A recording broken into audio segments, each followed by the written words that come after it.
What is the best way to make a pre-market game plan on ES or NQ? So when you're trading the ES, right, what you want to look for, you want to look for the New York session to take out a London high or a London low.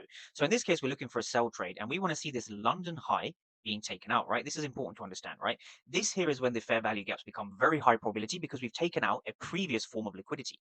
Now, from here, if we replay price on, this was probably the best trader you could have taken from Monday. Price here leaves a very, very clear fair value gap. So already this is a high probability of price being the high of day, right? So right now we haven't actually broken structure to the downside, right? We've wicked below, we haven't broken. So this is not a market structure shift.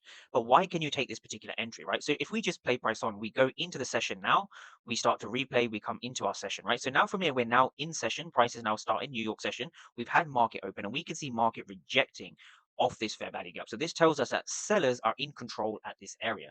Now, if we continue to play price on even more, we see a body rejection in, then we see a body rejection out. So this is what you're looking for. Notice how price has filled the entire fair value gap over here, and we have broken to the downside, right? This is what confirms our entry.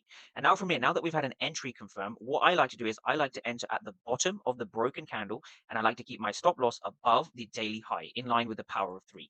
Now, with that being said, where do you target? So our first target is going to be the very, very obvious trendline liquidity we have resting over here. So we have a large amount of trendline liquidity resting over here in this region. We simply look to target the trendline liquidity and then eventually the low of day. So the low of day corresponds with this candle over here.